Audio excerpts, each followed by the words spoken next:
It's a tune and we love him. It is Sam Fender. It is people watching. And the person that I am watching right now, the legend, the world record breaking, the Manx missile, the knight in shiny lycra, it is. It's Sir Mark Cavendish. Hello. How are you? I'm brilliant, mate. I'm brilliant. Thank you so much for coming in. It's an absolute honour, a real privilege. You're in to talk about the new book, Believe. Look at that, smoking. That's a proper. Did you choose that one yourself? Or did you? I did. But do you know, by the time we took the photos for it, I'd put on a bit of weight since I'd retired. I should hope so. There was nothing of you beforehand. Yeah, it's a great picture, great book. This isn't your first either, is it? It's my fourth book. Well done, mate. Thank you. And this one, however, is let's get into it, because this book is really about a very specific time frame, isn't it? Where does it start? It starts from the 2021 Tour de France, which my last book finished at. Yeah. And it goes through the last years. Like, obviously 2021 I had a comeback. It's kind of well known in the world of cycling after a few years of illness, and actually after that things should have been quite easy. They were quite not easy, shall we say, and actually, I learned a lot about myself. I've learned a lot. You grow up anyway and learn a lot about yourself, and about how to problem solve and how to get around hurdles. And I just kind of wanted to put that down. It wasn't just like a narration of stuff. Like, I kind of wanted to see how you can get around hurdles and obstacles and put that into kind of everyday life, I guess, as well. The greatest comeback story of all time, and actually that was a little bit of a chain around your neck for a little bit, wasn't it? It's not that increases the pressure, and you were already holding this record of the 34 stage wins. And what's really interesting is that you kind of come back after 21 with all these different, not only the intense pressure of being at peak fitness, which for you guys is frankly mad, but also with the pressure of chatter about ageism, about how your age in comparison to the younger ones, the fact that there was this 34 record that you'd equaled already, you got that, but no, we want to beat that. Then you've got your condition as well that you're going to have to tell us about as well, and then there's this other story going about being the comeback king, and it's that pressure is really palpable in this book. I mean, it must have been how you kind of felt that you were going to get through that in the beginning is really interesting, because you talk a lot about going to where you would normally go to, which is to work harder. And that wasn't working, was it? No, that's it. As it's weird, as everyone does sport. I encourage everyone to do sport, but there's a different level between doing sport as a job, as a profession. Like, there's a different physical level, it's a different mindset to what you're doing it. And I started cycling, loving it. I still love cycling, but when it becomes your job, it's different, isn't it? Yep. And I forgot my train of thought now, which isn't good on the radio, it's is all right. it? I'll tell you what we need to do. Do you know what we need to do? We need to get you on the rollers, because if you're on the rollers, right, you'll be able to think about it. Exactly. This is what we need to do. Next time you come in, we'll get you on a bike. But you've got this. You get to a point where you've had your diagnosis. Tell us about that as well, because things weren't gelling properly, were they? A while back, and you kind of your physical peak that you were at wasn't getting you to the same place it had been getting to you in the past. So I got sick. Like, I was almost, it was nearly 10, it was 8 years ago now. I got Epstein-Barr virus, which is, it's kind of like, you don't really take it. Everyone has it when they're young. It's glandular fever. Oh my God, really? Wow, okay. And we all got it when we were young, most of us, and it's kind of something that it lays dormant and never goes away. And stress on your body, endurance sport, it can bring it back. It happens quite a lot to endurance athletes, but if it's managed well, you can kind of get over it. And that never happened. And it took a few years off my career. Like, I'm very fortunate I had a 20-year career, but part of the reason I had a 20-year career was because I had all these ups and downs. I missed a few years, and I went from like world champion, Olympic medalist, Tour de France yellow jersey wearer, to like find it hard to get a job in a couple of years. It shows the brutality of sport, really. It's just You know? insane. And also, I think, what the book does really well is that if you are a cycling nut and if you're a Tour de France fan, then it's got enough detail and kind of gossip in it to satisfy that. But also, if you're not that deep into it, just the human story about the politics, not only of the cycling world, but of the peloton, about how you're riding together, about all the different personalities. But also, what I was fascinated about is how, the politics of getting in a team. Yeah. And you were doing, am I right? You were doing that a lot by yourself. Yeah, quite. But I grew up and learned that, and because there's people throughout my career that obviously benefited off my sweat, and that happens to all of us. Yeah, of course. And as you get older, you learn how to do things a bit better. Probably, I was a cyclist. I wasn't an agent or someone, a marketing specialist, so probably I'd have been better having that. But at least if you make a decision on something, you're in control of that decision. If it goes right, it goes right. If it goes wrong, it's still on you, isn't it? So it's kind of like that. But it was more like, to be fair, there's no cyclists in the late 30s winning bike races. That it was like that. So it was hard for people to believe that I would be winning in my 30s, even though I'd won everything I'd ever won before. Winning. It wasn't about believing. Do you know what I mean? You were doing it. And they didn't want to be the one where it ended, I guess, people. But look, I can sit and moan about I've had a very fortunate career, and I tried with this book. A lot of it, when I started writing it, I did start to moan. And I did start to say, and there was a bit of moaning in it, don't get me wrong. But I did start to moan, and I was like, you know what, I don't help anyone just moaning, just finding solutions to things, isn't it? There's a bit where you kind of say as well is because you obviously what part of the love for the sport for you, that you talk about it being such a beautiful sport and about sort of traditions and unread agreements between other cyclists, and not being aggressive when people are having their nature breaks, and those sort of gentlemanly ways of dealing with each other that seem to have fallen by the wayside a little bit. And there's a brilliant bit in it where you just go there's nobody wants to be the old man moaning about it wasn't like that in my day. And that was me, wasn't it? But I think hopefully my love for the sport shows in this. I've been so fortunate in my career to see the growth of my sport in our beautiful country, and the amount of people riding bikes, and that's been something that's been super proud to me. And I never want to talk about it in a way that's going to discourage people from riding a bike, because it's a great way to keep fit or use as a mode of transport, even race, Well, I've got lots and lots of friends who absolutely love it. So what we do in the book, because this is one of the most exciting things that and I did watch you do this, which was incredible. Was you've got the 34. You're back, you've got your team, this incredible bunch of sort of characters away from the big stars that managed to get you kind of focused and find a little bit of joy in it again. It really just sound like there's some really good mates. You've had some really good, there were some great characters in there for you. Oh, it's been amazing people. I think it's a common thing for most of us as you get older, that group of close people gets smaller and smaller, doesn't it? Yeah. And and I'm very fortunate. I got some of the best people in the world around me. I've got an incredible family and wonderful friends. And just people who believed, really. And that was where we start 2024, the race for the 35th. So, and there were a couple of disappointing sprints that you thought you might have it. What's his name? The little whippersnapper, Philipson. Yeah, whatevs. Well, you do know your stuff, don't you? You love it. And he, so there are a couple of disappointing sprints that you don't quite grab it.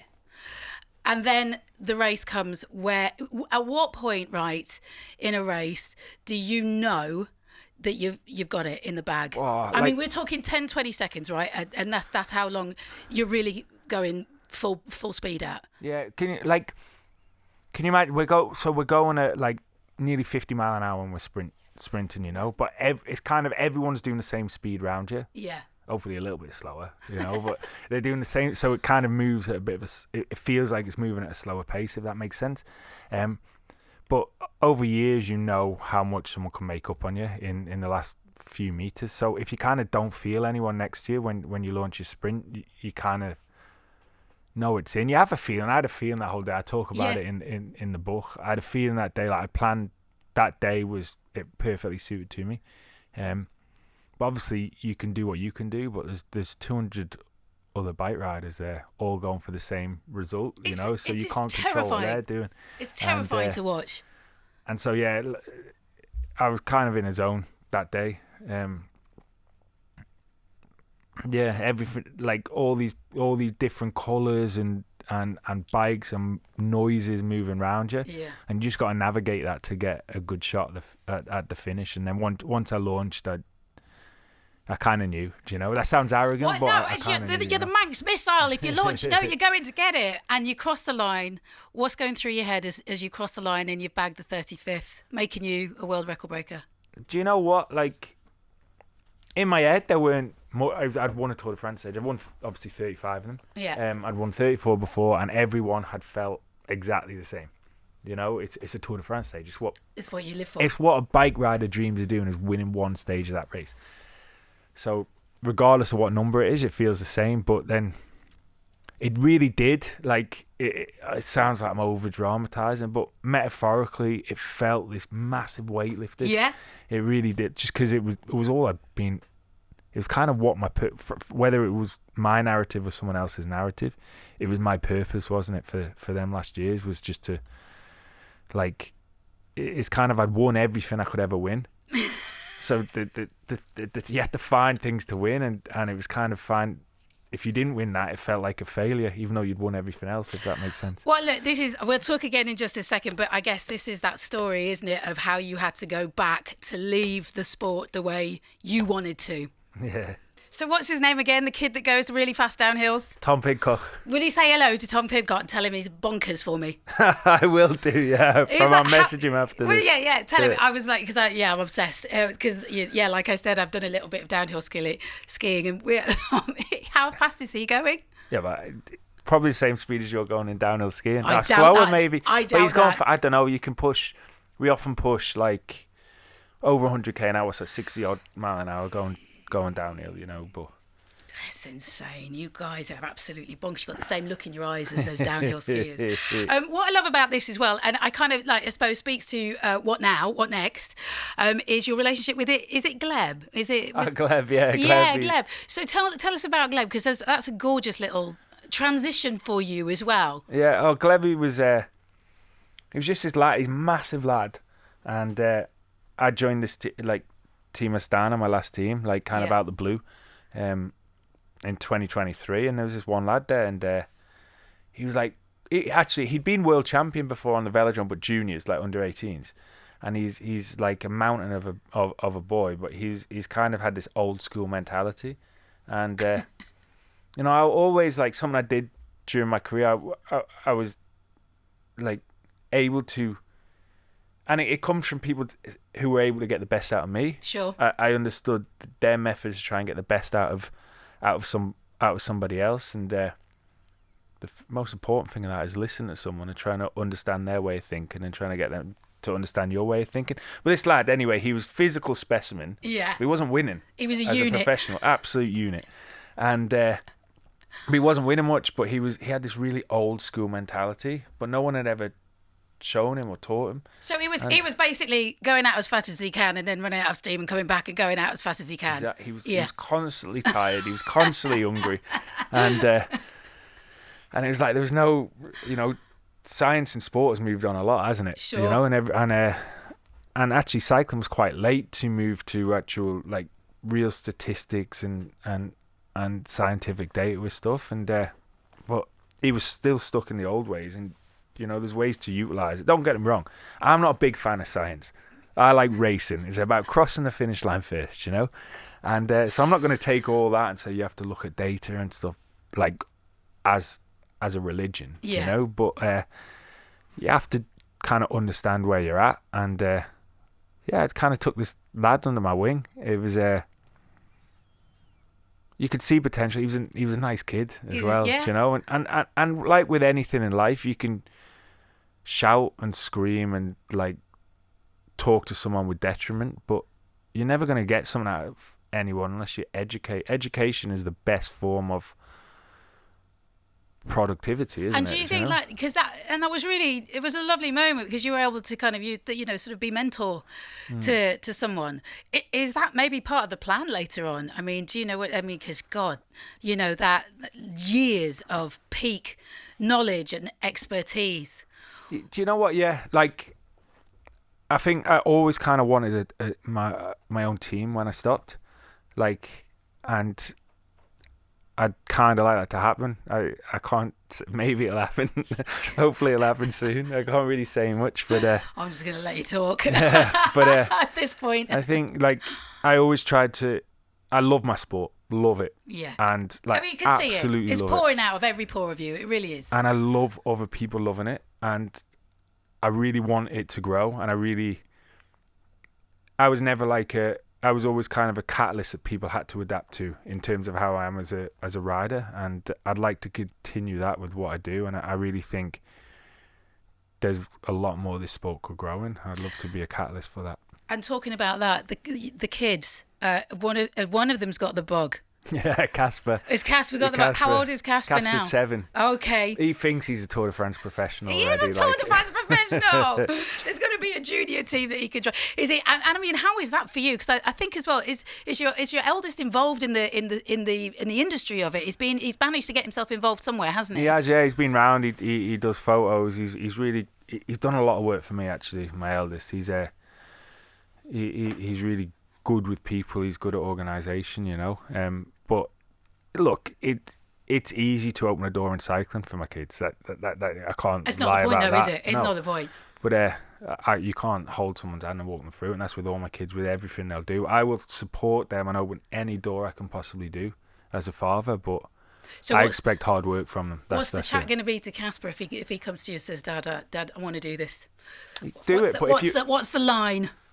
Do it, but do not come to me and say you can't be bothered today. It's like that. It's a simple. I will never push him to do more than he needs to do for something. But he can't. Like, one thing for me was, you work hard. That was fundamentally what I was brought up. Yeah, that's understanding. That's an understatement.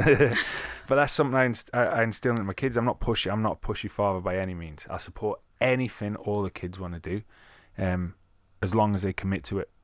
I think if you want to stop something and not do something, like, you tell me on a good day if you don't want to do it. If you tell me on a bad, do you know what I mean? If you don't want to do something when you had a good day, then you know that you don't want to do it. Well, there's a line in here, isn't there? Because you were, I think, was it after Ghent? It was after the crash. You were like, and I'm not going to make a decision on a day when the pain's really bad. Yeah.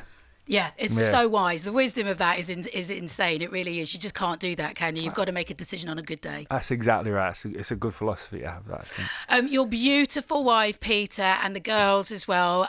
They are right by your side the whole time. Are they happy that they're going to see more of the dad, more of you? Yeah. Do you know what? I've been away probably more this year than I was as a rider. I'm sorry, Peter, if you're listening. I'm taking up his time. But actually, when I'm home, I can be a dad. Do you know? Like, I can jump on the trampoline. You can get the trampoline. Do you know, some holidays I could like throw them in the pool and that, which I could never do before. Oh my gosh! And that's super nice. And yeah, like I said, I got 5 kids. Like, that's not cheap, man. I was going to say, you're going to need a side hustle, Mark, with 5 kids. Christmas is coming, babes. But it's wonderful. I love it. Like, having sat around the dinner table the other day, and there's like my littlest Astrid. She's 3. She's under the table, and 2 boys are hitting each other. And normal life. I just love it. I just love it. Yeah. Saying that, normal life. You are Sir Mark Cavendish that you got from Prince William.